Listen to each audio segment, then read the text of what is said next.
मस्त तीर को चलाया और चलाते ही तुरंत जैसे ही भगवान की भोले बाबा के हृदय में लगा और तीसरा नेत्र खुलते ही कामदेव जलकर भस्म हो गया।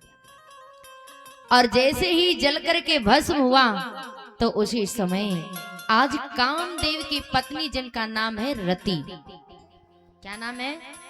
रति, अपने पति के जलते हुए आज जैसे ही पति मर गया तो दौड़ते हुए रति रो करके भगवान भोले बाबा के सामने खड़ी हो गई। अब भगवान के सामने जैसे ही खड़े होकर के रोने लगी, विलाप करने लगी, हे प्रभु तुमने ये क्या किया? तुमने मेरे पति को क्यों मार दिया? क्या दोष था मेरे पति का? उसी समय भगवान भोले बाबा ने जब देखा और देखते ही जब जाना कि कामदेव भस्म हो गया, सारे देवता वहां प्रकट हो गए और जय जयकार करने लगे भोलेनाथ जी की। अब जैसे ही जय जयकार करने लगे तो उसी समय भगवान ने देखा सारे देवता यहाँ कैलाश पर्वत पर। क्या बात है देवताओं? मन में विचार किया कि वैसे तो देवता किसी के पास नहीं जाते, जब कोई काम ही होता तभी जाते हैं, कोई काम जरूर है। कहो देवताओं कौन से कारण से आए हो तुम? हंसकर देवताओं ने कहा नहीं नहीं, बस भगवान आपके दर्शन करने थे इसलिए हम आ गए। क्योंकि भगवान को पता है कि कामदेव को तूने ही, तुम सबने भेजा था। अब उसकी पत्नी रोने लगी। अब जैसे ही पत्नी रोना प्रारंभ कर दिया तो उसी समय रति को समझाते भगवान ने, और जैसे ही समझाते तो कहा चिंता मत करिए, जब यदुवंश आएगा, द्वापर युग आएगा, तब तुम्हारे पति का तुम्हारा मिलन होगा। जब द्वापर युग आएगा तब तुम्हारे पति तुमको मिल जाएंगे, मत रोइए। और जैसे इतनी बात कही, लेकिन रति अपने पति को लेकर के बैठ करके रुदन कर रही है, रो रही है। तुमने ये क्या कर दिया प्रभु? सारे देवताओं को कहती है रति तूने मेरे पति को भेज करके तुमने मेरे पति को मरवा दिया। अपना काम बनने के लिए मेरे पति को तूने मरवा दिया। रति रो करके सारे देवताओं को कहती, लेकिन रति को समझाते देवता भगवान भोले बाबा, और कहने लगी सुनो हे रति मत रोइए। क्या बोली कि तुम्हारे पति तुम्हें मिलेंगे, अब मत रोइए। जब जदुवंश कृष्ण अवतारा, जब जदुवंश कृष्ण अवतारा, हुई है हरना महामाही भारा।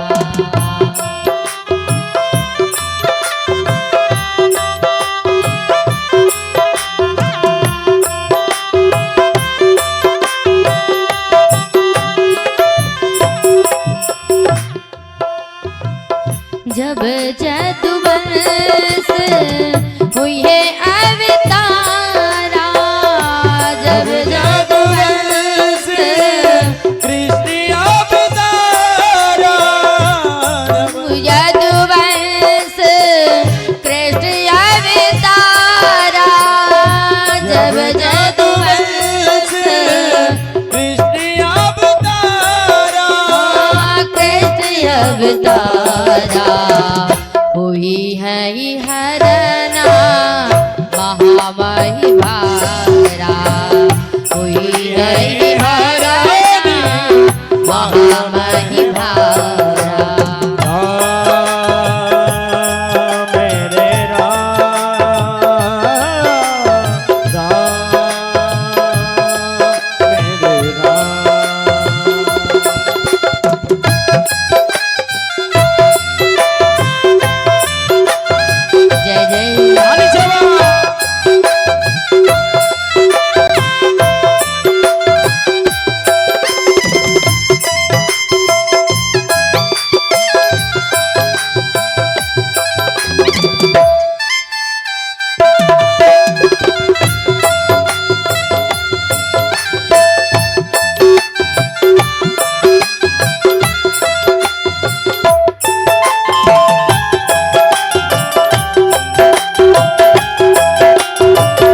कृष्ण तनय हुई है पति तोरा।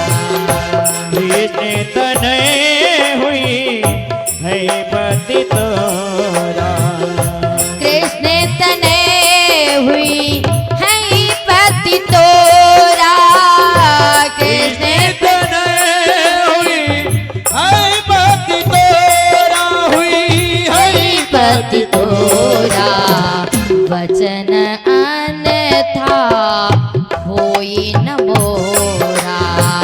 वचन अन्यथा होई न मोरा।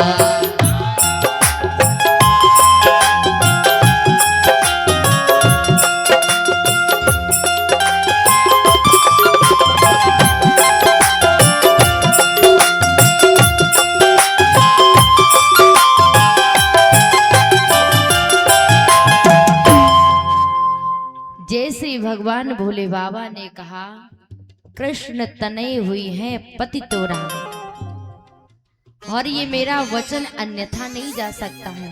रति अपने आप को संभाल कर रख, और आने वाले समय में तो इंतजार कर, तुझे पति तुरंत मिलेगा। समझा बुझा कर रति को तो भेज दिया। अब देवताओं ने कहा प्रभु मेरी भी पुकार सुन लो। हाँ हम समझ रहे थे ना, सारे देवता ऐसे नहीं आए हैं, कोई काम ही होगा तभी आए हैं, हम तो समझ रहे थे। कहो क्या कहना चाहते हो। सारे देवताओं ने कहा प्रभु हम तो इसलिए आए हैं, एक विनती हमारी है। सारे देवताओं ने कहा एक विनती है प्रभु। बोले कहो कौन सी आपकी विनती है। उसी समय जब इतनी बात कही कि हे प्रभु आप विवाह कर लीजिए। भगवान ने कहा विवाह कर लीजिए। हाँ आप विवाह कर लीजिए, जब तक आप विवाह नहीं करेंगे तब तक उन राक्षस का वध नहीं हो सकता, क्योंकि एक ऐसा तारकासुर है जो आज हम देवताओं को परेशान करता है। जब तक आप उन्हें नहीं, आप विवाह नहीं करेंगे तब तक आपके पुत्र के द्वारा उस तारकासुर का वध होगा। इतनी विनती हमारी सुन लीजिए प्रभु। हम देवता बेकसूर हैं, उस तारकासुर से सताई जा रहे, मारे जा रहे हैं प्रभु। बड़ा शक्तिशाली तारकासुर है, किसी उसके साथ में कोई बढ़ता नहीं है। क्यों? केवल और केवल आपके पुत्र सड़ाने से इसकी मृत्यु हो गई, इसीलिए वो किसी से नहीं डरता, भगवान से भी नहीं डरता,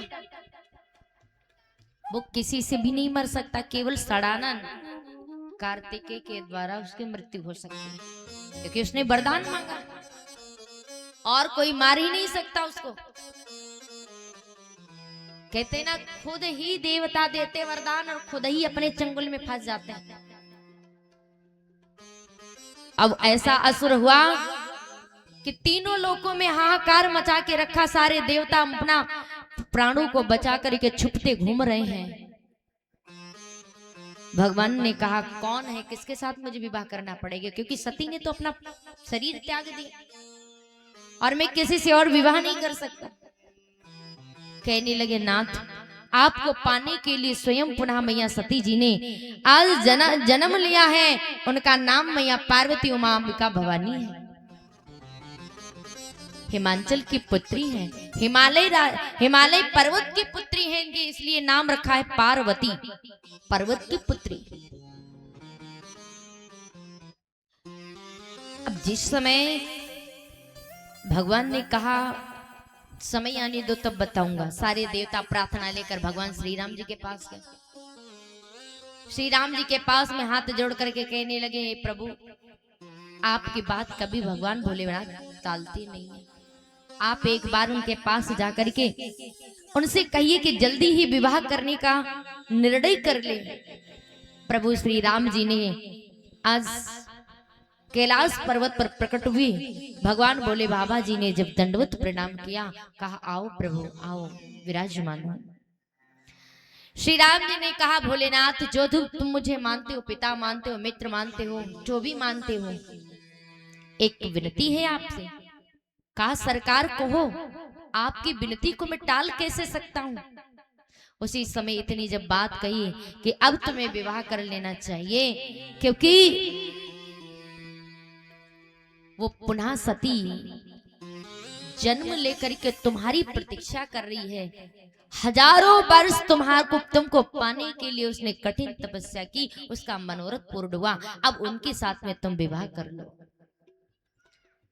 भगवान की आज्ञा का पालन करते हैं भोले बाबा। सप्त ऋषियों को भेजा, जाओ परीक्षा लेकर आओ देवी जी की, तब विवाह करूंगा। श्री राम जी अंतर ध्यान होकर के सप्त ऋषियों को भेजा भगवान भोले बाबा जी ने। सप्त ऋषि आए, वही मनोरथ जहां मैया तपस्या कर रही थी, सप्त ऋषियों ने आकर के सती जी की परीक्षा ली। उन्होंने पूछा, हे देवी तुम किसको पाने के लिए हजारों हजार वर्ष तुम तपस्या कर रही हो। उन्होंने कहा, हे सप्त ऋषियों, जो निष्काम है, अमंगल को भेष को धारण करने वाले हैं, जटाधारी हैं, जिन्हें औघड़ कहा जाता है, कैलाशपति हैं, कैलाश के निवासी हैं, आज उनको पाने के लिए मैं इतने हजार हजार वर्ष तक उनको तपस्या करने के लिए, मैंने पाने के लिए तपस्या की, उनको मैं पाकर ही रहूंगी। सप्तऋषियों ने कहा, वो कैलाशी जिसके पास रहने के लिए न घर है न खाने के लिए अन्न है, अरे वो उसके माता पिता ही नहीं है, उसके साथ विवाह करने के लिए तुम तैयार हो? अरे कौन है तुम्हारा गुरु? उन्होंने कहा, हमारे गुरु तो देवर्षि नारद हैं। सप्तऋषि ठहाका मार कर हंसे, कहने लगे, क्या तुम्हारे गुरु नारद हैं? बोले हाँ। कोई शक? बोले शक तो है, आज तक देवर्षि नारद ने किसी का घर बसा सका है? किसी का घर बसाया है? उजाड़ने के सिवा किसी का घर नहीं भी बसाया है। और ऐसे गुरु को तुमने चुना है जो आज, अरे कम से कम माता पिता को ही तुमने पूछ लिया होता। अरे गुरु बनाना था तो अच्छे को गुरु बनाते, ऐसे को गुरु क्या बनाया? जहां देवर्षि नारद बनता होगा वहां बिगाड़ेंगे, और जहां बिगड़ रहा होगा वहां काम बनाएंगे। यही तो देवर्षि नारद का काम है। आज तक किसी का घर नहीं बसा पाया है, और तुमको आज्ञा का पालन बता दिया, आपके गुरु बन गए। बोले हाँ। अरे उनके लिए तुम तपस्या कर रही हो, अरे तपस्या किया ही होता तो देखो श्री राम कितने सुंदर है, उनके लिए तपस्या की होती। नारायण कितने सुंदर, उनके लिए तपस्या की होती। ब्रह्मा जी कितने सुंदर हैं, अरे ऐसे को पाने के लिए तुमने तपस्या की होती तो बड़ा आनंद आ जाता। जैसे इतनी बात कही भैया, पार्वती को बैठकर बड़ा क्रोध आ रहा है। तुम हो कौन ये सब पूछने के लिए? हमको जिससे प्रेम है, जिसके काम है, हमें उनके लिए तप कर रही हो, तुम मेरे बीच में विघ्न क्यों डाल रही हो? अरे भाई हम तुम्हें समझा रहे हैं। अरे देखो ना, गुणों की खान है नारायण, और इनको देखो जटाधारी, अमंगल पूरे अमंगलों का भेष धारण करने वाले, मात पितहीना, जिसके कभी माता ही पिता ना हो। आज जैसे ही सप्तऋषि ऐसी कठिन तपस्या मैया जी ने जो किया था, वो सप्तऋषियों ने मैया जी की परीक्षा ली है। और जैसे ही भैया ऐसी परीक्षा ली, लेकिन उस परीक्षा में मैया सती जी पार हो गई। सप्तऋषियों ने अपने असली रूप में आकर के कहा, देवी मैं तो तुम्हारी परीक्षा ले रहा था, लेकिन तुम इस परीक्षा में पास हो गई हो, अब तुम पुनः अपने घर लौट जाओ। और वहां सप्तऋषि अपने घर चले गई। देवर्षि नारद ने क्या किया, हिमांचल राजा के पास में पहुंच करके हिमांचल राजा से प्रस्ताव रख दिया, राजन अब तुम्हें अपनी बेटी का विवाह कर देना चाहिए, तुम्हारी बेटी विवाह की योग्य हो गई। हाँ कोई है तुम्हारी नजर में कोई वर? हाँ है ना? अरे बहुत सुंदर वर है, तुम अपनी बेटी का विवाह तो करिए। उसी समय भाई देवर्षि नारद इधर के भी मझवा बने हैं और उधर के भी मझवा बने हैं। दोनों तरफ के मंझवा बने हैं, बिना मंझवा के तो विवाही कहाँ होता है, क्यों दादाजी, है ना। अब कोई काम बने तो मंझवा को घसीटो, कोई काम बिगड़े तो मंझवा को घसीटो, हैं। काम है ये, बिना मंझवा के विवाही नहीं होता। अब भैया बाबा नारद जो है ना, इधर के भी मंझवा उधर के भी मंझवा, भोले बाबा से कहा कि आप तैयारी करो, मैं उधर हिमांचल राजा को ये बता कर आया हूँ। अपनी पूर्ण विवाह की तैयारी कर रहे हिमांचल राजा, और उधर भी नारद बाबा कहकर आए भोले बाबा से। गणों से कहा जाओ अतिशीघ्र तैयारी की जाए। नंदी महाराज उछले उछले घूम रहे हैं कैलाश पर्वत पर। क्यों? क्योंकि इतने दिन तक भगवान सती जी के वियोग में तप करते रहे बैठे। नंदी भगिया को घोट घोट के हाथ में छाले पड़ गए। नंदी जो मैया पार्वती किया करती थी, सती मैया किया करती थी, वो नंदी को काम सौंप दिया गया। और नंदी महाराज परेशान कि जल्दी विवाह हो जाए, जल्दी से ये भंगिया जो घोटने का कार्य है ना, ये हमारे हाथों में छाले पड़ गए हैं, कम से कम ये तो काम छूटेगा। नंदी महाराज इसलिए उछले उछले घूम रहे क्योंकि कैलाश की पूरी व्यवस्था खराब हो चुकी थी। क्योंकि जिस घर में नारी नहीं होती है ना, वो घर स्वर्ग नहीं नरक बन जाता है। क्योंकि उस घर को व्यवस्थित तो सिर्फ मैया ही कर पाती हैं। पिता लोगों को क्या बेचारे बाहर का भी करें, घर का भी, लेकिन नहीं, जो मेरी मैया में सामर्थ्य है वो आदि शक्ति प्रदान करती है, वही मुझे कार्य करने की क्षमता प्रदान करती है। इसीलिए बाहर का घर का कार्य हम लोग कर पाते हैं क्योंकि आदि शक्ति मेरी मदद करती है। और वही आज कैलाश पर्वत अव्यवस्थित पड़ा हुआ था। कभी सामान इधर पड़ा है, नंदी महाराज ने भंगिया को घोट के रख दिया, और कभी इधर पड़ा सामान, कभी उधर पड़ा सामान, जहां पे भंगिया घोटी वहीं छोड़ दिया। सब सामान इधर से उधर पड़ा हुआ है। अब तो विवाह की पूर्ण तैयारी, नंदी महाराज उछले उछले घूम रहे। आज तो हमारे भोले बाबा की शादी है। आज जैसे ही भगवान भोले बाबा ने कहा, नंदी एक काम करिए, जल्दी जल्दी से जाइए, सारे देवताओं में खबर और सूचना पहुंचा कर आइए, निमंत्रण देकर आइए कि हमारे भोले बाबा का विवाह है, जल्दी से जाइए। तो उसी समय भगवान भोले बाबा ने क्या किया है, ये सूचना नंदी महाराज से कहा चारों ओर खबर पहुंचा करके आओ। और नंदी महाराज सबको सूचना और खबर निमंत्रण देकर आए, लेकिन उसमें भैया शुक्र शनिचर को भूल गए। शुक्र शनिचर को भूल गए, और उनके बिना तो काम अधूरा ही पड़ा रहता है। भगवान की बारात में सब तो चलने के लिए तैयार हैं, लेकिन नंदी महाराज शुक्र और शनिचर को जो भूल गए, तो उसी समय क्या किया है, आज जाकर के नंदी महाराज ने फिर भोले बाबा ने कहा जाओ शुक्र शनिचर को निमंत्रण देकर आओ। बारात की तैयारी, सारे तो देवताओं ने क्या किया, अपना अपना वाहन सजाना धजाना प्रारंभ कर दिया। और जैसे ही अपने वाहन को सजाना प्रारंभ कर दिया, कहते हैं यमराज ने अपने भैंसे को इतना रगड़ रगड़ के नहलाया, इतना रगड़ रगड़ के नहलाया। अब वो भैंसा बोला, सरकार आज मुझे क्यों रगड़े धरे दे रहे हो, क्यों नहला रहे हो रगड़ रगड़ के। भोले बाबा कहने लगे हैं यमराज, अरे तुझे क्या पता, आज भगवान भोले बाबा की बारात में चलना है, इसीलिए तुझे ऐसा नहलाकर चमका दूंगा कि हमारे सब भैंसे को ही देखेंगे।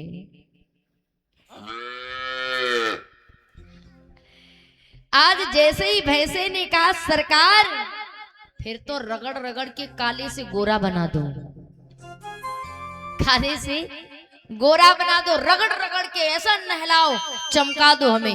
हाँ हाँ, इसीलिए तुझे नहला रहे हैं। यमराज अपने वाहन को खूब नहलाया रगड़ रगड़ के। इधर इंद्र ने ऐरावत हाथी को, अमरापुरी में ऐरावत हाथी को रगड़ रगड़ के नहला नहला करके चमका दिया।